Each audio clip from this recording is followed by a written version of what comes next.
Hello everyone, my name is Premvada and welcome to world student school. आज का जो chapter है बेटा that is from class 7, that is chapter number 1, that is nutrition in plants. Alright, तो अब हम ये चैप्टर स्टार्ट करेंगे। इसमें we are going to study about nutrition, कि जो न्यूट्रिशन है प्लांट्स के केस में वो कैसे आता है and what all are the nutrients we are talking about and how these are transported. तो इन सभी के बारे में हम आज इस चैप्टर में कवर करेंगे। Alright, so let us now begin with our chapter. So yes, as we all know that food is the most important and basic thing in life. अब ये वाला जो लाइन है, this line we are studying it from very junior classes. Alright, हम कितने time से पढ़ते आ रहे हैं and we also know that because we eat food daily, so we are aware that food क्या है, बहुत ही बेसिक थिंग है। ठीक है, and we have the picture also, the amount or types of the food that you eat daily, that is also you are very well aware of. All right, so yes, अब बात कर लेते हैं थोड़े nutrients की, कि जो हम फूड खाते हैं वो किस में हेल्प करता है, हमें ग्रोथ में हेल्प करता है। ये बात भी हम सभी जानते हैं, we all are studying, right. So yes, let's see that carbohydrates, proteins, fats, vitamins and minerals are the components of food. ये भी हमें पता है, आपने ये क्लास 6th में भी पढ़ा है कि जो कार्बोहाइड्रेट्स, प्रोटीन्स, फैट्स, विटामिन्स और मिनरल्स हैं वो क्या हैं, these are considered as the components of food. Alright, now these components of food are called as what, nutrients. It means कि अगर आपको ये क्वेश्चन आता है that what are the types of nutrients, so you will say that carbohydrates, proteins, fats, vitamins, minerals as well as water are what, these are the components of food which are called as the nutrients. तो अब ये बेटा image देख लेते हैं। इसमें इस image में हमारे 6 मेजर न्यूट्रिएंट्स जो हैं वो शो किए गए हैं। For example carbohydrates number 1, you can सी यहाँ पे आपको ब्रेड, व्हीट, इसमें कार्बोहाइड्रेट्स होते हैं। Also in case of rice, rice में भी आपको कार्बोहाइड्रेट्स मिल जाते हैं। ऑलराइट, उसके बाद बात कर लेते हैं फैट्स की। बेटा फैट्स में आपके आ जाता है चीज, घी, बटर। यस, जितनी भी ऑयली चीजें होती है ना, ऑयली चीजें क्या देती हैं हमें, they provide us with the fats. Alright, so ये बात होगी फैट्स की। नाउ लेट अस सी कि मिनरल्स कहाँ कहाँ से मिलते हैं। मिनरल्स में आपको एग्जांपल्स भी दिख रहे हैं बेटा, ब्रोकली आपका एग्जांपल हो गया, एंड उसके अलावा फ्रूट्स हैं, बहुत सारे फ्रूट्स से भी we get minerals. Alright, and proteins की बात कर लेते हैं। प्रोटीन्स में आप देख सकते हो मीट, एग, यहाँ से आपको प्रोटीन्स मिल जाते हैं। अगर वेजिटेरियन है, for example many people are vegetarian, so उस केस में सोया, राजमा, ऑलराइट, इन सब फूड से हमें क्या मिलते हैं, प्रोटीन्स मिलते हैं। Yes, now let us talk about vitamins. Vitamins बहुत सारे वेजिटेबल्स में भी होते हैं एंड फ्रूट्स में भी you can find, even in the milk also you can find vitamins, right. तो ये हो गए vitamins. And water, I have told you water also. क्यों हम उसको कंसिडर करते हैं एज ए न्यूट्रिएंट, बिकॉज हम जितना भी फूड कुक करते हैं that all contains what, water. तो वाटर की प्रेजेंस में ही खाना बनता है and we are also aware that हमारी more than 70% of the body किससे बनी हुई है, वाटर से बनी हुई है। So obviously there is a huge requirement of water in our body. So ये हमने किया है, this we are introducing with जो जनरल टॉपिक है that we have already studied in the previous class also. So अब हम बढ़ेंगे आगे। Yes, so let's see that all living organisms require these foods. Yes, हमारे पास इमेज भी है बहुत प्यारी सी। इसमें you can see whether they are animals, whether they are humans, whether they are birds, whether they are plants, सभी को food की requirement है। अगर हम बात करें गोट की, if you can see the image of goat, so goat requires what? Food. Food किस तरीके का, plants. Goat eat food किस तरीके का, plants as a food. अब हम अपनी बात करें ह्यूमंस, तो we can eat meat also, we can eat various kinds of vegetables as well. Alright, तो ये हमारे लिए एग्जाम्पल हो गया। And if you talk about plants, तो प्लांट्स में आपको आप खुद देखते हो कि शाम को, इवनिंग में, if you have a garden, so parents क्या करते हैं, even you also, we water the plants daily in the evening. Alright, so हमारे पास प्लांट्स के लिए न्यूट्रिएंट हम कंसिडर कर सकते हैं that we, if we are giving water to the plants, that means we are providing it with the nutrients. Alright, and birds के case में बर्ड्स ईट सीड्स।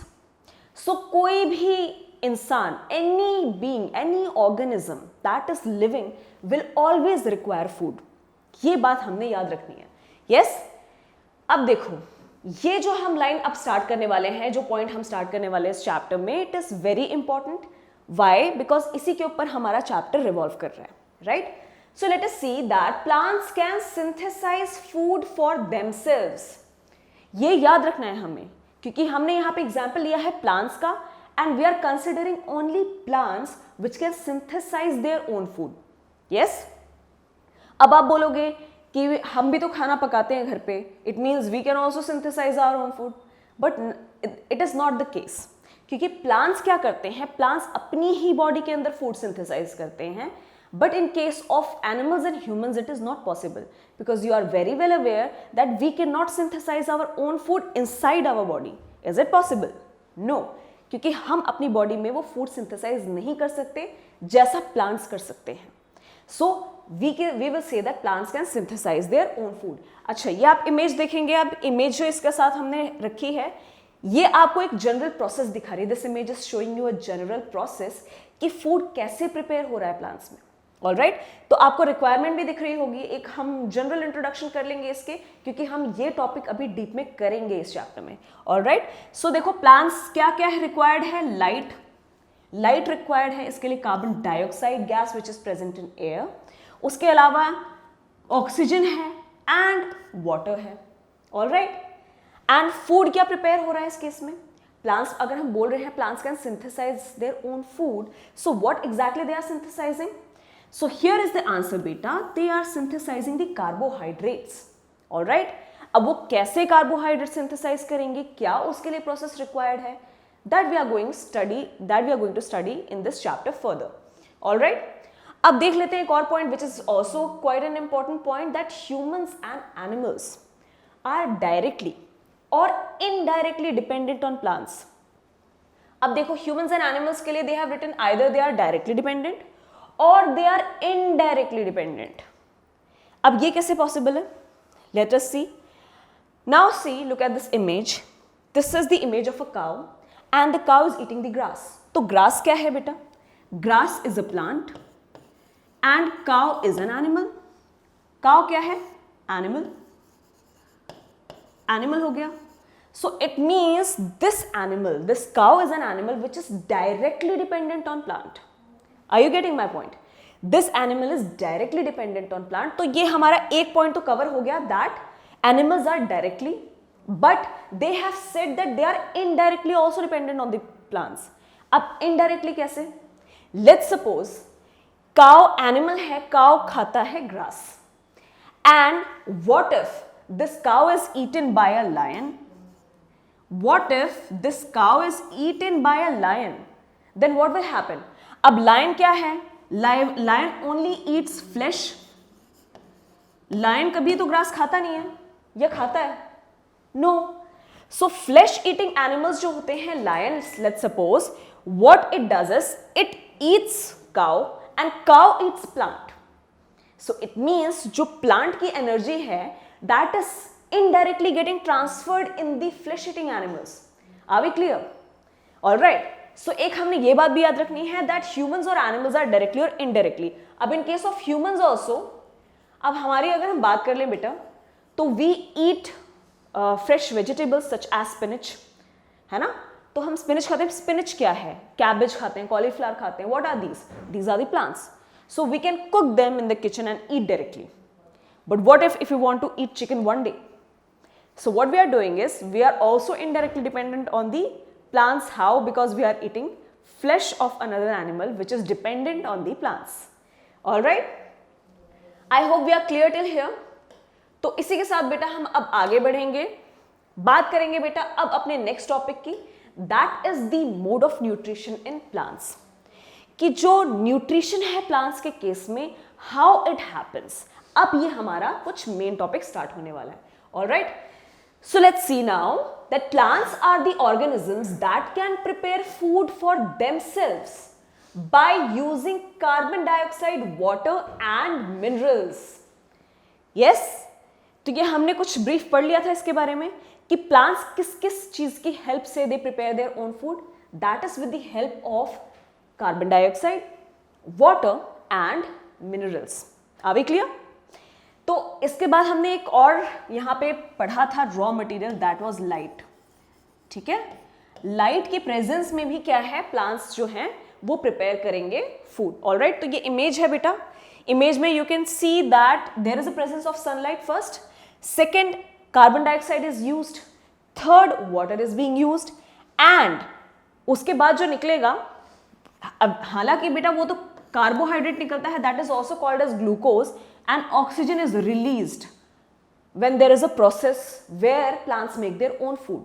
ठीक है, बट इस प्रोसेस को भी हम कुछ बोलते हैं, एंड वी विल सी कि how these two substances are coming out. Alright, but अभी के लिए हमें याद क्या क्या रखना है, that it requires sunlight, carbon dioxide, water. ठीक है, एंड सम मिनरल्स। मिनरल्स कहां पे प्रेजेंट होंगे बेटा, minerals are present in the soils.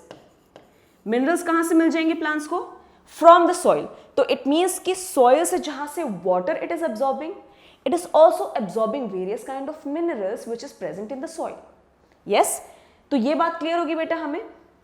Now we will see कि जो nutrients हैं, nutrients, why do we need to eat nutrients? हम इतना इसके बारे में पढ़ रहे हैं that plants prepare their own food, humans and animals get their food directly or indirectly from the plants, but why do we require that? क्यों जरूरत हमें इन सारी चीजों की? It is only and only because बेटा nutrients हमें क्या चीज प्रोवाइड करते हैं, they help build our bodies, that is the growth.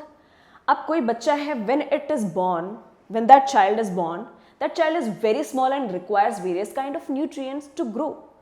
So that means कि it builds their bodies, and not only in case of the humans but in case of animals and plants also.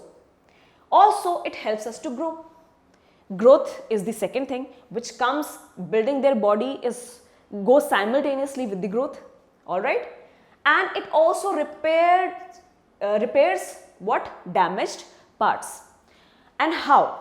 Now let's see that, for example, you are going to play outside, and अब आप खेलने जाओगे तो sometimes what happens, you get wounded, चोट लग जाती है, you fall while playing. All right, तो चोट लगने के बाद you might have seen that the dead skin start forming on our hands or legs wherever the wound is.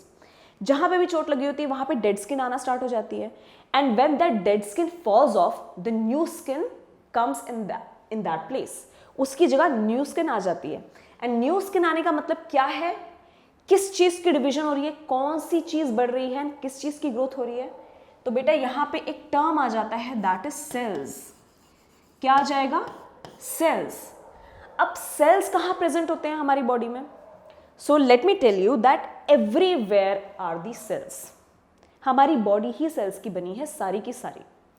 Alright, even हमारी बॉडी नहीं, जितने भी लिविंग ऑर्गेनिजम्स हैं सबके अंदर सेल्स प्रेजेंट होते हैं।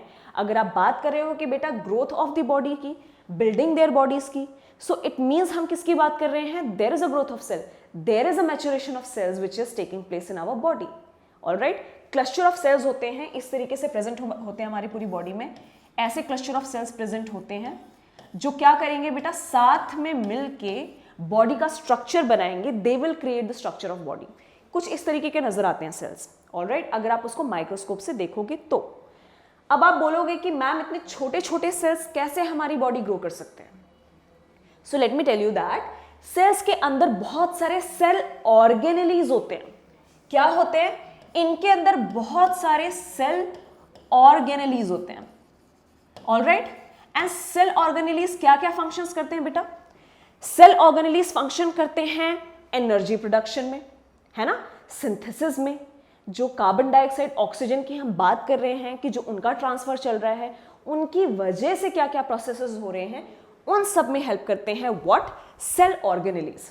ऑलराइट, अब जैसे आप एनर्जी प्रोडक्शन की बात करते हैं, हमें एनर्जी चाहिए होती है काम करने के लिए, बिकॉज हमें अगर हम खाना खाएंगे तो हम क्या कर सकते हैं, we can play, we can do various other activities also. तो उसके लिए एनर्जी प्रोडक्शन में भी सेल रिस्पॉन्सिबल है बेटा, वो एनर्जी प्रोड्यूस करेगा तो we are able to do certain things. तो इसका कहने का मतलब है जो सेल्स हैं, सेल्स को हम बोलते हैं बेसिक यूनिट ऑफ लाइफ।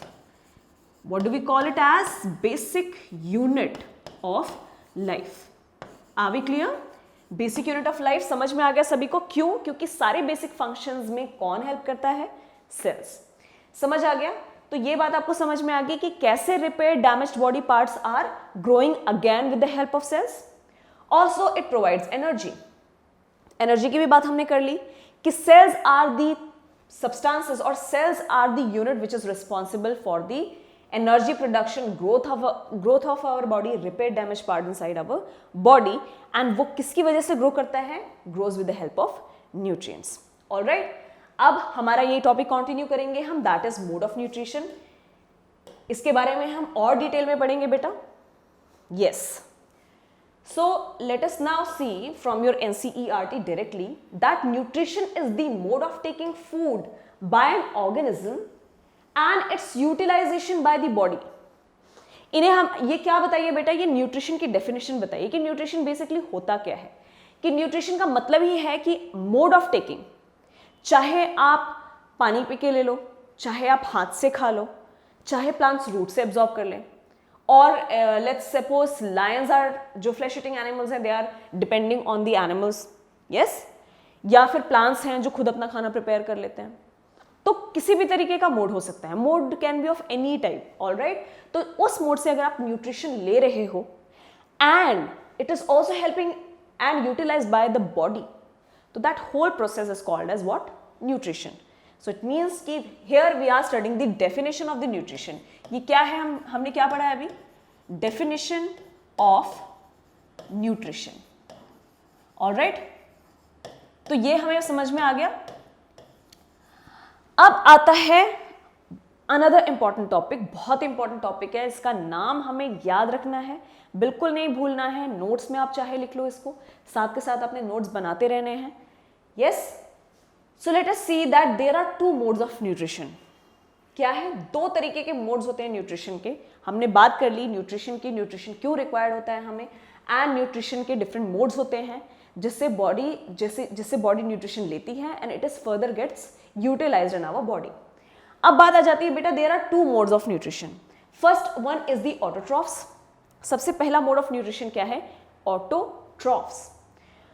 अब इसको हम डिवाइड कर लेते हैं इस वर्ड को, ताकि हमें और अच्छे से समझ में आ जाए. ऑटो का मतलब होता है self. Auto means what? Self. ठीक है. एंड ट्रॉफ होता है जो मोड ऑफ न्यूट्रिशन, जैसे जिससे न्यूट्रिएंट्स लिए जाते हैं. So it is a nutrition in which organisms can prepare their own food. Autotrophs या ऑटोट्रॉफिक न्यूट्रिशन ऐसा न्यूट्रिशन है जिसमें ऑर्गेनिज्म अपना खाना खुद प्रिपेयर कर सकते हैं. एंड उसका एग्जाम्पल अगर मैं आपको बोलूं तो एग्जाम्पल आई गेस अभी तक सबको पता होना चाहिए कि उसके एग्जाम्पल्स में हम बात कर रहे हैं सबसे पहले ग्रीन प्लांट्स की, ग्रीन एल्गी की, फाइटोप्लैंक्टन्स की एंड सम बैक्टीरिया. तो इस इमेज से बेटा आपको इतना तो समझ में आ गया होगा कि यहाँ पे जो अगर हम बोल रहे हैं ऑटोट्रॉफिक न्यूट्रिशन, तो you can find out that only and only या मेजरली ओनली ग्रीन प्लांट्स या फिर green coloured organisms are only responsible for undergoing the autotrophic nutrition that we are discussing. तो यहाँ पे ग्रीन, आपको ग्रीन कलर को नहीं भूलना है. ऑटोट्रॉफिक न्यूट्रिशन में हमें ग्रीन कलर याद रखना है, green coloured organisms. Alright, second देख लेते हैं बेटा. सेकंड है जो mode of nutrition, that is heterotrophic nutrition, और they are called as the heterotrophs. इस केस में क्या होता है बेटा, इसका जस्ट अपोजिट हो जाएगा. ऑटो से हमें ये पता लग गया सेल्फ, यहाँ पे खाना जो खुद प्रिपेयर कर रहे हैं ऑर्गेनिजम्स, यहाँ पे हमने ग्रीन कलर याद कर लिया. अब हेटेरोट्रॉफ्स में बेटा देखते हैं, it is a nutrition in which organisms get their food directly और इनडायरेक्टली फ्रॉम प्लांट्स. ये वही बात होगी जो हमने पहले पढ़ा था. इट मीन्स कि हम उन ऑर्गेनिजम्स की बात कर रहे हैं जिसमें हम खुद आते हैं, ह्यूमंस एंड अदर एनिमल्स. तो उस केस में क्या होता है बेटा, दे आइदर डायरेक्टली और indirectly depend on the plants. तो वो जो हमने लाइन पढ़ी थी, ये जो हमने कॉन्सेप्ट हमने किया था, that is what is heterotrophs. Hetero का मतलब जो खुद अपना खाना प्रिपेयर नहीं करते हैं, they do not prepare their own food. तो हेटेरोट्रॉफ्स में बेटा एग्जाम्पल आ गया है एनिमल्स का. Majorly most of the bacterias are heterotrophs. Protozoa heterotroph होता है, फंजाई हेटेरोट्रॉफ होता है. ऑलराइट, एग्जांपल्स इसके. एक बात मैंने आपको और समझाई होगी प्रीवियस क्लासेस में भी, एंड अभी भी मैं आपको बता देती हूँ दैट कभी भी आप साइंस में डेफिनेशन करते हो या फिर कोई भी क्वेश्चन अटेम्प्ट करते हो, either you are studying any topic, उसके साथ बहुत इंपॉर्टेंट होता है, most important thing is to remember the examples. क्योंकि अगर आपको क्वेश्चंस में नहीं भी पूछा गया है तो भी आपको एग्जाम्पल देना है.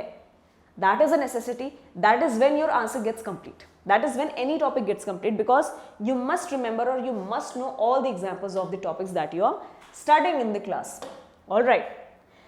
So yes, अब हमें ये पता लग गया है बेटा कि ऑटोट्रॉफिक और हेटेरोट्रॉफिक न्यूट्रिशन होते हैं, दो मोड्स ऑफ न्यूट्रिशन. उसमें हम बात कर रहे हैं बेटा, हम किसके मोड ऑफ न्यूट्रिशन की बात कर रहे हैं? प्लांट्स की. प्लांट्स हमें पता है, plants are autotrophs because they prepare their own food. इतनी बात हमें समझ में आ गई. तो बेटा अब वो जो जिस मेथड से, जिसकी हेल्प से दे prepare their own food, that particular method, that is what? That is the photosynthesis. क्या बोलते हैं हम उसको? फोटोसिंथेसिस. तो फोटोसिंथेसिस के अब हम आजू बाजू हम रिवॉल्व करेंगे. यस, फोटोसिंथेसिस क्या है बेटा? Food making process in plants. तो जिस प्रोसेस से फूड प्लांट्स बना रहे हैं, जिसके बारे में हम इतनी देर से बात कर रहे हैं, that particular process is called as the photosynthesis. Autotrophs का नाम याद रखना है हमने, हेटेरोट्रॉफ्स का नाम याद रखना है, न्यूट्रिएंट्स के टाइप्स हमने याद रखने हैं, फोटोसिंथेसिस नाम याद रखना है. Alright. Yes, so now let us see कि फोटोसिंथेसिस हो गया process of making food in the plants. But कुछ एक क्वेश्चंस हैं जो आ जाते हैं बेटा दिमाग में, वो सभी के दिमाग में आते हैं, ठीक है, because we are just starting to study this. Alright. तो हमारे लिए भी कॉन्सेप्ट थोड़ा न्यू है, हमें भी थोड़ा इसको इन डेप्थ पढ़ना है. So let's see what the questions are. So where the food factories of the plants are located. अब ये तो हम बोल रहे हैं बेटा इतनी देर से कि फूड प्रिपेयर होता है प्लांट्स में, लेकिन कहाँ प्रिपेयर होता है? Where, whether the food is made in all parts of the plant और ओनली इन सर्टेन पार्ट्स. या आपको ये क्वेश्चन इन्होंने पूछ लिया है कि या जो फूड प्रिपेयर हो रहा है क्या वो सारे बॉडी पार्ट्स में प्रिपेयर हो रहा है? मतलब स्टेम्स में भी प्रिपेयर हो रहा है, रूट्स में प्रिपेयर हो रहा है, लीव्स में, फ्रूट्स में, everywhere it is being prepared. और how do plants obtain raw materials from the surroundings? And हमने देखो रॉ मटेरियल्स कौन कौन से देखे थे, याद है आपको? हमने देखा था कार्बन डाइऑक्साइड, CO2, वाटर हमने देख लिया था, सनलाइट देख लिया था, एंड व्हाट एल्स? मिनरल्स देख लिए थे. तो ये raw materials, they are asking कि जो ये रॉ मटेरियल्स हमने पढ़े, हम जो देखा, हमने कितने इमेजेस में देखा, तो ये रॉ मटेरियल्स कैसे आते हैं बेटा? रॉ मटेरियल्स कैसे आ जाते हैं प्लांट्स के पास? So how do they transport them to the food factories of the plants? And चलो आ भी गए, फॉर एग्जाम्पल प्लांट्स ने ले भी लिए रॉ मटेरियल्स, तो अब इनकी ट्रांसपोर्टेशन कैसे होती है? क्योंकि किसी ना किसी पार्ट में तो हो रही होगी ना फोटोसिंथेसिस, एंड वहां इन मटेरियल्स का जाना is very important. So how it is going, how these materials are being transported. तो ये सारे कुछ इंपॉर्टेंट टॉपिक्स हैं बेटा जो हमें पता होने चाहिए, एंड यही हम अभी पढ़ने वाले हैं. ऑलराइट. तो इन सभी का आंसर बेटा, फर्स्ट आंसर सबसे पहले हम ये समझ लेते हैं that leaves are the food factories of plants. Leaves में ही फोटोसिंथेसिस होता है. समझ में आ गया सभी को? लीव्स में ही क्या होता है, कौन सा प्रोसेस होता है? फोटोसिंथेसिस. फोटोसिंथेसिस. ऑलराइट. ये क्या है? फूड फैक्ट्री लीव्स हो गई. इसका मतलब है कि स्टेम्स में, रूट्स में, फ्रूट्स में फोटोसिंथेसिस नहीं होती है. फोटोसिंथेसिस कहाँ होती है? सिर्फ लीव्स में होती है. तो लीव्स हो गई हमारी फूड फैक्ट्रीज. अब ये बात हमें समझ में आ गई. अब हम देख लेते हैं बेटा जो रॉ मटेरियल्स हम पढ़ रहे हैं इतनी देर से, वो ट्रांसपोर्ट कैसे होंगे, कैसे जाएंगे, किन किन हेल्प की वजह से लीव्स में आएंगे. क्योंकि बेटा देखो, लीव्स कहाँ प्रेजेंट होती है प्लांट्स में? Generally on top. पहले रूट्स होती हैं अंडरग्राउंड, उसके बाद स्टेम्स आते हैं प्लांट्स के, उसके बाद लीव्स. अब कई ट्रीज तो इतने लंबे लंबे होते हैं बेटा, वो कितने ऊपर तक प्रेजेंट होते हैं, है ना? तो वहां तक इन सारे रॉ मटेरियल्स को लेके जाना, it means it requires something in the plants. Alright. तो हम उसी के बारे में बेटा पढ़ने वाले हैं. So let us see now. All the raw materials must reach the leaf. यही हमने अभी डिस्कस भी किया कि जितने भी रॉ मटेरियल्स हमने देखे हैं, रॉ मटेरियल्स पता होने चाहिए बेटा. रॉ मटेरियल्स मैं फिर से आपको एक बार बता देती हूँ. रॉ मटेरियल्स मैं यहाँ पे लिख देती हूँ. कार्बन डाइऑक्साइड, सबने लिखना है बेटा ये साथ साथ. Water, minerals, and what else? Sunlight. और क्या है? सनलाइट. समझ आ गया? तो ये रॉ मटेरियल्स हैं बेटा, इन सबको कहां तक पहुंचना है? लीव्स तक पहुंचना है. Now water and minerals in the soil is absorbed by the roots. इनमें से, इन रॉ मटेरियल्स में से जो वाटर एंड मिनरल्स हैं ये कहां प्रेजेंट होते हैं बेटा? They are present in the soil. Water and minerals कहां प्रेजेंट होंगे? सॉइल में प्रेजेंट है, जैसा हमने पहले डिस्कस किया था. तो if the water and minerals are present in the soil, it means कि अगर प्लांट्स के अंदर एंटर करना है वाटर एंड मिनरल्स को, so it means they are entering with the help of roots in the plants. कैसे जा रहे हैं अंदर? रूट से, and transported to the leaves. And कहां ट्रांसपोर्ट हो रहे हैं? लीव्स में, क्योंकि लीव्स क्या है बेटा? Leaves are the food factories of the plants. So it means कि रूट से एब्जॉर्ब होकर ट्रांसपोर्ट हो रहे हैं till the leaves. Alright. And अब बात कर लेते हैं बेटा यहां पे कार्बन डाइऑक्साइड जो है, carbon dioxide from air. Carbon dioxide कहां आपको मिल जाएगा? सराउंडिंग की हम बात कर रहे हैं बेटा, यहां पे कार्बन डाइऑक्साइड को मिल जाएगा एयर से. कहां से मिलेगा?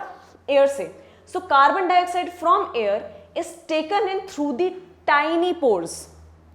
यहां पे अब कार्बन डाइऑक्साइड के लिए जब हम बात करेंगे तो टाइनी पोर्स आपके दो ऐसे वर्ड्स हैं जो आपको याद रखना है, क्योंकि यहां पे हम बात कर रहे हैं कि कार्बन डाइऑक्साइड जो है वो कैसे ट्रांसपोर्ट हो रहा है लीव्स में, कैसे जाएगा वो. तो बेटा वो टाइनी पोर्स, कुछ ऐसे टाइनी पोर्स प्रेजेंट होते हैं लीव्स में जिसके थ्रू कार्बन डाइऑक्साइड एंटर करता है. ठीक है. Present on the surface of the leaves. कहां दिख जाएगा आपको? सरफेस ऑफ द लीव्स में आपको ये टाइनी पोर्स नजर आ जाएंगे. समझ आ गया? तो हमने क्या क्या देख लिया बेटा? वाटर एंड मिनरल सॉइल से आ रहे हैं.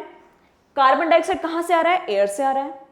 एंड वाटर एंड मिनरल्स कैसे ट्रांसपोर्ट हो रहे हैं? रूट से ट्रांसपोर्ट हो रहे हैं. एंड कार्बन डाइऑक्साइड कहां से ट्रांसपोर्ट हो रहा है? Through the tiny pores which are present on the surface of the leaves. ये बात हमें क्लियर हो गई. ये आपको हो गया जनरल ट्रांसपोर्टेशन की बात कि कैसे ट्रांसपोर्ट हो रहे हैं. ठीक है. अब हम इनके स्ट्रक्चर के बारे में भी पढ़ेंगे कि वो कौन से ऐसे सब्सटेंसेस और कौन से ऐसे स्ट्रक्चर्स हैं जिनके through water and minerals easily transport हो जाते हैं, and carbon dioxide is also being transported in the leaves. समझ आया? सो now let us see that. अब हम सबसे पहले टाइनी पोर्स की बात करेंगे बेटा, जो हमें जहां से ये पता लग गया था कि वहां से कार्बन डाइऑक्साइड जाता है अंदर. सो सबसे पहले हम देख लेते हैं इमेज ऑफ लीव्स की. ठीक है. ये लीफ की इमेज है. एंड लीफ हमें पता है बेटा क्या है? लीफ जो है वो है food factory of the plants. Alright. So उसी का एक सेक्शन है छोटा सा जिसको एनलार्ज करके आपको यहाँ पे स्क्रीन पे दिख रहा है. ठीक है. तो ये जो एनलार्ज सेक्शन है ये ही आपको बताएगा उन टाइनी पोर्स के बारे में. यहीं पे हम देखेंगे about those tiny pores. Alright. तो सबसे पहले आइडेंटिफाई कर लेते हैं टाइनी पोर्स कौन कौन से हैं. First one is this. ये पहला टाइनी पोर है. सेकेंड ये भी टाइनी पोर्स हैं. ऑलराइट. अब ये समझ लो कि बेटा ये भी टाइनी पोर्स हैं, बट ये आपको समझ में आएगा कि इनको हमने बाद में क्यों पढ़ा है और हम इन पे ध्यान अभी क्यों नहीं दे रहे हैं. Alright. So let us see now. सबसे पहले इन्होंने लिखा हुआ है कि टाइनी पोर्स आपको समझ में आ गया. They are surrounded by the guard cells. तो let me draw the guard cells for you. पहला तो ये हो गया बेटा, ये गार्ड सेल हो गया एक आपका जो मैं जिसको अंडरलाइन कर रही हूं, और दूसरा आपका गार्ड सेल हो गया ये. समझ आ गया? ये दोनों क्या है? ये गार्ड सेल्स हैं. और ये किसको एनक्लोज कर रहे हैं? इस तरीके से टाइनी पोर्स को. तो इसका मतलब जो आपको मेरे हाथों के बीच में स्पेस दिख रही है दैट इज अ टाइनी पोर. समझ में आया? और ये जो दो हाथ है मेरे, these are the guard cells. Same goes with this diagram. But यहां पे आपको समझ में आ रहा होगा कि ये दोनों पोर्स जो है वो ओपन है, एंड जो ये दोनों पोर्स हैं वो क्या है? ये क्लोज्ड है. समझ में आ गया?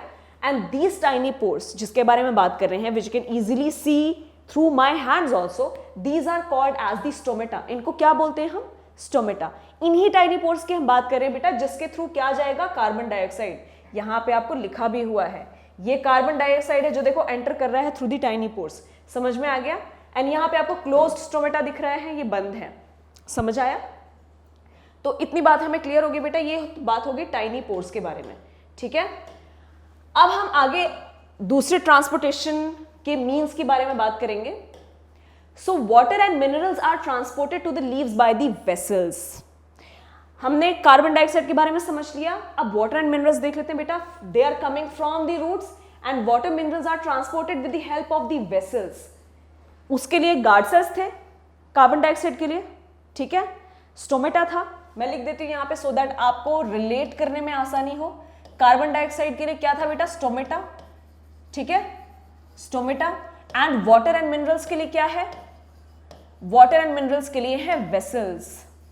क्या बोल रहे हैं हम उनको? वेसल्स। तो ये क्या हम पढ़ रहे हैं बेटा? ये हम पढ़ क्या रहे हैं? ये क्या चीज पढ़ रहे हैं? We are studying about the transportation of the raw materials, कि जो रॉ मटेरियल्स हैं वो कैसे ट्रांसपोर्ट हो रहे हैं। Yes, now water and minerals run like pipes throughout the root. Root में क्या होता है बेटा? अब यहां देख लेते हैं कि फॉर एग्जाम्पल यहां से रूट है ट्रीज के, ठीक है, ये मैंने रूट्स ड्रॉ कर दिए, ये सॉइल हो गया, ठीक है। तो वाटर एंड मिनरल्स अगर यहां से एंटर कर रहे हैं बेटा सॉइल से, क्या क्या एंटर कर रहा है? Water and minerals. If water and minerals are entering from the roots, तो इसका मतलब है यहां पे आपको क्या लिखा हुआ है? They run like pipes throughout the root, stem, the branches and the leaves. हर जगह से जितना भी पार्ट है बेटा प्लांट के अंदर, whether you talk about root, stem, हर जगह पाइप लाइक स्ट्रक्चर्स प्रेजेंट होते हैं जिसको वेसल्स बोलते हैं, जिनके through water and minerals cross करते हैं। तो यहां पे बेटा मैं आपको एक रफ डायग्राम बना के दिखा रही हूं। लेट्स सपोज यहां से वाटर एंड मिनरल्स आते हैं, तो ये जो पाइप लाइक स्ट्रक्चर है बेटा देखो कहां से जा रहे हैं? They are going from the branches till the leaves. Leaves के थ्रू भी बेटा ये जाते हैं। तो ये जो मैं आपको रेड स्ट्रक्चर्स ड्रॉ कर रही हूं, ये सभी जगह प्रेजेंट है प्लांट्स में, एवरीवेयर। तभी तो बेटा एक जगह से दूसरी जगह वाटर एंड मिनरल्स जाएंगे। समझ में आया आपको? सो इतनी बात समझ में आ गई। तो वो जो पाइप लाइक स्ट्रक्चर है उनको हम क्या बोलते हैं? वेसल्स। तो ये आपको देखो एक एनलार्ज स्ट्रक्चर दिखाया हुआ है पाइप्स का, सी। तो यही स्ट्रक्चर है, यही इसी को हम क्या बोलते हैं? वेसल्स। एंड यही पाइप जैसे जो स्ट्रक्चर्स होते हैं बेटा, ये कहाँ प्रेजेंट होते हैं? प्लांट्स में। आपको पता है ना कि हमारे घर पे भी पाइप्स लगी हुई हैं जिसके थ्रू पानी आता है। तो same with the case of plants, plants के अंदर भी कुछ मॉडिफाइड पाइप्स होती हैं जिनको वेसल्स बोलते हैं। समझ आ गया सभी को? Alright, now they form a continuous path और passage for the nutrients to reach the leaf. यहां पे देखो रूट से स्टार्ट हो चुका है। रूट से इसका जो पैटर्न है, पैच है, जो ब्रांचेस हैं, that has been started from the roots and it is reaching till the leaves. क्योंकि लीव्स तक पहुंचाना वाटर एंड मिनरल्स को बहुत इंपॉर्टेंट है। ये बात क्लियर होगी? इनको हमने क्या बोल दिया बेटा? वेसल्स। तो हमने दो पार्ट्स कवर कर लिए हैं। ट्रांसपोर्टेशन में सबसे पहले हमने बात कर ली है about stomata, second we talked about the vessels. अब हम बढ़ेंगे आगे। नाउ लेट्स सी, अब बात आ जाती है बेटा कि सनलाइट भी आती है, water minerals oxygen carbon dioxide हो चुका है। अब बात आती है लाइट की। लाइट भी तो फॉल ऑफ कर रही है, बट लाइट देखो सनलाइट तो सब जगह ही फॉल करती है। तो प्लांट्स में ऐसा क्या होता है कि प्लांट्स अकेले उस लाइट को एब्जॉर्ब कर लेते हैं, है ना, खुद प्रिपेयर करने के लिए, क्योंकि लाइट तो हम पे भी फॉल करती है। अगर आप घर से बाहर निकलो तो सनलाइट हम पे भी फॉल करती है, तो हम अपना खाना क्यों नहीं प्रिपेयर करते? एंड प्लांट्स ही अपना खाना क्यों प्रिपेयर करते हैं, है ना? So the leaves have a green pigment. The leaves have a green pigment which is called as the chlorophyll. अब ये बेटा इसके अराउंड हम घूमेंगे। जो पॉइंट मैं आपसे क्वेश्चन अभी मैं डिस्कस कर रही हूं वो इस पर्टिकुलर वर्ड के अराउंड रिवॉल्व करने वाला है। ऑलराइट, सो बेटा ग्रीन कलर का एक पिगमेंट प्रेजेंट होता है प्लांट्स के अंदर, that is called as chlorophyll, and that is the reason only why plants appear to be green. जितने भी आपको प्लांट्स और ट्रीज ग्रीन कलर के नजर आते हैं उनमें क्या कौन सा पिगमेंट प्रेजेंट होता है? क्लोरोफिल प्रेजेंट होता है। तो अगर आपसे क्वेश्चन पूछा जाए या आपको कभी कोई पूछ ले कि प्लांट्स ग्रीन कलर के क्यों होते हैं, तो वो होते हैं सिर्फ और सिर्फ क्लोरोफिल की वजह से। ऑलराइट, अब बेटा क्लोरोफिल का ऐसा बहुत मेजर फंक्शन है। वो क्या करते हैं? They help leaves to capture the energy of the sunlight. तो देखो ये डायग्राम देख लो बेटा फटाफट।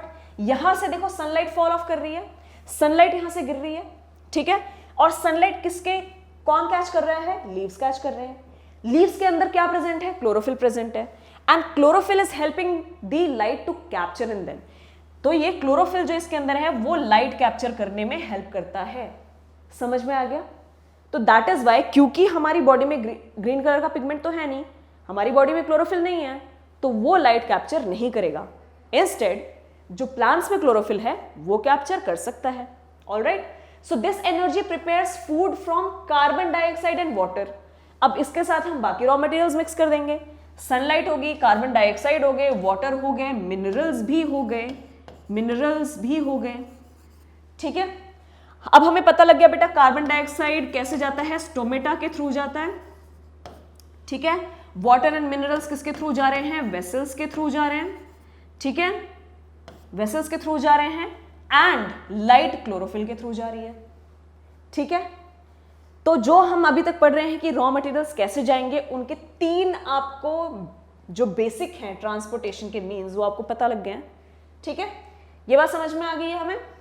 यहां पे देखो बेटा, इस डायग्राम में देख लो, जो मैं आपको पिछले में एक्सप्लेन कर रही थी ना, वाटर एंड मिनरल्स, ये देखो कैसे ऊपर जा रहा है, सी डॉटेड स्ट्रक्चर कैसे लेके जा रहा है ऊपर ऊपर, ठीक है। तो ये मीन्स ऑफ ट्रांसपोर्टेशन होगी वाटर एंड मिनरल्स की। Now since the synthesis of food occurs in the presence of sunlight, it is called photosynthesis. क्योंकि बेटा सारा प्रोसेस जो है वो सनलाइट के प्रेजेंस में हो रहा है, क्योंकि अगर सनलाइट नहीं होगी तो फोटोसिंथेसिस नहीं होगी। अब आप पूछोगे कैसे, तो मैं आपको ये टर्म ही मैं आपको ब्रेक डाउन करके बता देती हूं। फोटो का मतलब होता है लाइट, फोटो का मतलब क्या होता है, लाइट, एंड सिंथेसिस का मतलब क्या होता है बेटा, सिंथेसिस का मतलब होता है to make, to prepare, to make और टू प्रिपेयर। तो लाइट के प्रेजेंस में बेटा जो चीज बन रही है दैट इज फोटोसिंथेसिस। फोटो का मतलब ही लाइट होता है बेटा। तो फोटोसिंथेसिस में अगर लाइट नहीं होगी तो ये प्रोसेस टेक प्लेस अंडरगो करेगा ही नहीं, पॉसिबल ही नहीं है। इस वजह से फोटोसिंथेसिस में सबसे मेजर हम लाइट करते हैं, उसके बाद आ जाता है कार्बन डाइऑक्साइड, वाटर, मिनरल्स, ये सारे भी चीफ एलिमेंट्स हैं जो हेल्प करते हैं फोटोसिंथेसिस में। समझ आ गया बेटा सभी को। तो लाइट के लिए बेटा सबसे ज्यादा जो हमारे पास मेजर सोर्स है, नेचुरल मेजर सोर्स, वो कौन सा है, सन। सो हम बोल सकते हैं बेटा the sun is the ultimate source of energy for all living organisms, क्योंकि इस सन की वजह से ही फूड प्रिपेयर होता है प्लांट्स में। अगर प्लांट्स हैं तो हम हैं तो दुनिया है, अगर हम ही नहीं रहेंगे तो दुनिया तो होगी ही नहीं। Yes, so it means sun is the ultimate source. ये हमें बात समझ में आ गई। Okay, now they are asking that can you imagine life on earth in the absence of photosynthesis. अगर फोटोसिंथेसिस हो ही ना पूरी दुनिया में तो कैन वी सर्वाइव? बेटा इसका सिंपल सा आंसर है नो, क्योंकि मैंने आपको सारा बेटा प्रोसेस समझा दिया है कि कैसे प्लांट्स और एनिमल्स आपस में इंटर रिलेटेड हैं। तो अगर फोटोसिंथेसिस नहीं है तो मतलब ही नहीं है बेटा लाइफ होगी अर्थ पे। So they have written the answer also that in the absence of photosynthesis life would be impossible on earth. तो ये कुछ रॉ मटेरियल सोर्सेज हैं जो हमने किए हैं रिगार्डिंग द फोटोसिंथेसिस। अब फोटोसिंथेसिस का प्रोसेस हम थोड़ा सा केमिकली समझ लेते हैं कि फोटोसिंथेसिस में एक्चुअली प्रोडक्शन किस चीज की होती है एंड किस एनर्जी की हम बात कर रहे हैं। Alright, so during photosynthesis chlorophyll containing cells of leaves in the presence of sunlight use of carbon dioxide and water to synthesize carbohydrates। Carbohydrates क्या है बेटा?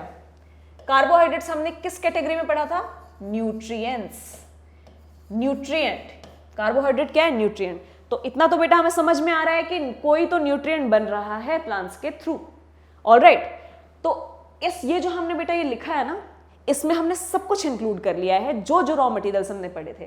तो ध्यान से बेटा इसको समझना है that during photosynthesis chlorophyll containing cells of leaves, जिसमें क्लोरोफिल है, in the presence of sunlight भी आ गया, कार्बन डाइऑक्साइड भी आ गया, वाटर भी है, मिनरल्स भी है, टू सिंथेसाइज व्हाट? कार्बोहाइड्रेट्स। समझ आया? अब ये इमेज देख लो बेटा। इमेज में सबसे पहले हम नीचे वाली इमेज से स्टार्ट करते हैं। नीचे वाली इमेज बेटा सेक्शन ऑफ लीफ है एंड लीफ में आपको टाइनी ओपनिंग मिल रही है, that is stomata which is surrounded by the guard sales. ठीक है, ऊपर वाली इमेज में आ जाओ बेटा। ऊपर वाली इमेज भी है सेक्शन ऑफ लीव। ये लीव्स में बट क्या दिखाया हुआ है? Green pigment. ये इस तरीके से ग्रीन पिगमेंट जो हैं बेटा आपके लीफ में स्टैग्ड होते हैं, इस पैटर्न में प्रेजेंट होते हैं एंड यही क्लोरोफिल क्या करते हैं? They capture the light to perform the process of photosynthesis. तो उसका एक छोटा सा रिएक्शन है बेटा। ये रिएक्शन इतना इंपॉर्टेंट है कि आपको फर्दर सभी क्लासेस में पूछा जाने वाला है। ठीक है, तो ये रिएक्शन हमने नहीं छोड़ना है, इसको इतने अच्छे से याद कर लो कि आपको कभी प्रॉब्लम ही ना आए। सो सबसे पहले रॉ मटेरियल बेटा किसके प्रेजेंस है, carbon dioxide plus water, carbon dioxide plus water in presence of sunlight. ये क्या है, जब हम ऐसे एरो लगा के उसके ऊपर कोई लिखते हैं ना एलिमेंट बेटा, तो वो उसकी प्रेजेंस दिखाता है। ठीक है, वो क्या दिखाता है, उसकी प्रेजेंस। तो carbon dioxide plus water in the presence of sunlight and chlorophyll, in the presence of sunlight and chlorophyll forms, क्या बनाता है, कार्बोहाइड्रेट बनाएगा प्लस इट रिलीजेस ऑक्सीजन। तो हमें क्यों बोला जाता है कि प्लांट्स लगाओ, पेड़ पौधे लगाने चाहिए। आपको समझ में आ रहा है कि ऑक्सीजन कहां से आता है, oxygen comes from the process of photosynthesis through the plants and that is what you breathe. आप वही तो आप सांस लेते हैं, हम वही वैसे ही तो सांस लेते हैं बेटा। तो समझ रहे हो कि कितना इंपॉर्टेंट है प्लांट्स लगाना। तो ये रिएक्शन हमने बेटा इतने अच्छे से आपको याद रखना है इसको, कि ये आपको फर्दर सभी बड़ी क्लासेस में भी पूछा जाएगा। And otherwise this is the general reaction of photosynthesis. क्या है ये, जनरल रिएक्शन है फोटोसिंथेसिस का, जिसमें carbohydrate and oxygen are formed. Alright, now देख लो, लिखा भी हुआ है during the process of photosynthesis oxygen is released, oxygen release होता है and the presence of starch in leaves indicates the occurrence of photosynthesis. अब कोई बेटा ग्रीन लीव्स हैं, ठीक है, ग्रीन लीव्स होगी तो हमें कैसे पता लगेगा कि वो स्टार्च, उसमें कोई कार्बोहाइड्रेट रिलीज हो रहा है, कि उसमें फोटोसिंथेसिस हो भी रही है या नहीं, क्या पता ना हो रही हो, है ना, हमें थोड़ी पता लग रहा है। तो उसके लिए बेटा इन्होंने एक और चीज़, जो साइंटिस्ट हैं, जितने भी हमारे बहुत बड़े बड़े साइंटिस्ट हैं, उन्होंने क्या किया है, उन्होंने बहुत ही ईजी सा मेथड बता दिया है कि उन्होंने कहा कि आप एक टेस्ट कर लो, you perform a test, iodine का टेस्ट है, you perform a test of iodine, और उसमें से आपको पता लग जाएगा कि अगर तो आयोडीन ने कलर अपना पकड़ लिया inside the leaves after undergoing the process, तो तुम्हें समझ में आ जाएगा कि उसके अंदर स्टार्च प्रेजेंट है। और स्टार्च क्या है, स्टार्च क्या चीज आ गई, स्टार्च है कार्बोहाइड्रेट्स, कार्बोहाइड्रेट, एंड कार्बोहाइड्रेट किसके थ्रू, कहां से आ रहा है बेटा, by the process of photosynthesis, photosynthesis के थ्रू आ रहे हैं कार्बोहाइड्रेट। समझ में आ गया। तो इसकी प्रेजेंस को कंफर्म करने का सबसे अच्छा तरीका है you perform a test, iodine का टेस्ट परफॉर्म कर लो, वो स्टार्च में अगर कलर आ गया तो इसका मतलब कि फोटोसिंथेसिस हो रही है, और अगर बाय चांस नहीं आया तो आपको ये भी समझ में आ जाएगा कि इसमें फोटोसिंथेसिस हो रही है या नहीं हो रही है। ठीक है, तो उसके लिए हमारे पास एक एक्टिविटी भी है, बहुत इंटरेस्टिंग एक्टिविटी है। यस, देख लेते हैं एक्टिविटी। तो एक्टिविटी क्या है बेटा, take 2 potted plants of the same kind, keep one in the dark. 2 potted plants ले लिए बेटा हमने, एक को हमने डार्क में रख दिया, बिल्कुल अंधेरा है, जहां पे सनलाइट आ ही नहीं रही है, या फिर आपने उसको ब्लैक बॉक्स में रख दिया फॉर एटलीस्ट 72 आवर्स, कितने घंटे के लिए, 72 आवर्स के लिए, and the other in the sunlight. तो आपने एक प्लांट को रखा है डार्क में, दूसरे प्लांट को आपने रखा है सनलाइट में। ठीक है, now perform an iodine test. कौन सा टेस्ट परफॉर्म करने के लिए बोल रहे हैं, आयोडीन टेस्ट। समझ में आ गया ना आपको किस लिए हम कर रहे हैं test, with the leaves of both the plants as you did in class 6th में भी हमने ये प्रैक्टिकल एक्सपेरिमेंट किया हुआ है। Now record your results. Now leave the pot which was earlier kept in the dark. जो अब उस प्लांट को लेना है जो पहले आपने डार्क में रखा था, ठीक है, उसको कहां पे लेके आना है, आपको सनलाइट में लेके आना है फॉर 3-4 डेज। सबसे पहले हमने क्या किया है, जिस प्लांट को आपने डार्क में रखा उसका आपने आयोडीन टेस्ट किया, फिर आपने उसी प्लांट को 3-4 दिन के लिए दोबारा सनलाइट में रख दिया and again perform the test. फिर आपको सेम टेस्ट परफॉर्म करना है, perform the iodine test again on its leaves, record your observations in your notebook. ये सारी एक्सपेरिमेंट करके आपको रिकॉर्ड करना है ऑब्जर्वेशन। तो हमारे पास ऑब्जर्वेशन क्या आएगी बेटा, ऑब्जर्वेशन हमारी बहुत सिंपल है, the leaves of the plants kept in the dark do not turn blue. जो आपने प्लांट सबसे पहले डार्क में रखा था फॉर 72 आवर्स, आप जब उस पर आयोडीन टेस्ट परफॉर्म करोगे तो बेटा उसकी लीव्स ब्लू टर्न नहीं करेंगी। ब्लू टर्न, ब्लू कलर कहां से आएगा बेटा, ब्लू कलर आता है आयोडीन की प्रेजेंस से। आयोडीन की प्रेजेंस की वजह से ब्लू कलर आता है लीव्स में, एंड उसी पे आएगा आयोडीन, किस पे ब्लू कलर चढ़ाएगा, स्टार्च के ऊपर। तो अगर लीफ के अंदर ब्लू कलर नहीं आ रहा है, इसका मतलब उसमें स्टार्च प्रेजेंट नहीं है, तो आयोडीन किस पे आएगा, फिर आयोडीन तो आ ही नहीं सकता। तो इसका मतलब जो डार्क में रखी गई लीव्स थी उसमें आयोडीन नहीं है, इसका मतलब उसमें स्टार्च नहीं है, इसका मतलब उसमें फोटोसिंथेसिस नहीं हुई है। While the leaf of the plant remains in sunlight, it turns blue with iodine. तो ये आपके पास इमेज आ गई है, ये लीफ आपको ब्लू कलर की दिख रही है, इसका मतलब ये है कि इस लीफ में स्टार्च की प्रेजेंस है, इट मींस इसमें फोटोसिंथेसिस टेक प्लेस हुई है। समझ में आ गया? कंक्लूजन क्या निकलता है इससे हमारा? This experiment shows that the plant kept in the dark does not produce starch, उसमें स्टार्च प्रोड्यूस नहीं हुआ। Thus we can say that sunlight is essential for starch formation. Sunlight चाहिए होती है स्टार्च फॉर्मेशन के लिए, इससे हमें यह पता लगता है। समझ में आ गया सभी को? ऑलराइट, तो यस बेटा, हमने जो आज हमने टॉपिक कवर किए हैं उसमें हमने बात की है न्यूट्रिएंट्स की, मोड ऑफ न्यूट्रिशन की बात की है, ठीक है, ऑटोट्रॉफ्स, हेटेरोट्रॉफ्स, और हमने बात की है रॉ मटेरियल्स की कि कौन कौन से रॉ मटेरियल्स चाहिए होते हैं टू परफॉर्म फोटोसिंथेसिस, वो कहाँ से आते हैं, कैसे ट्रांसपोर्ट होते हैं, ठीक है। आगे हम टॉपिक में बेटा अबाउट द हेटेरोट्रॉफ्स एंड जो हमारे remaining topic of the chapter है that we are going to cover. Till then keep studying, keep making notes and keep learning. Thank you.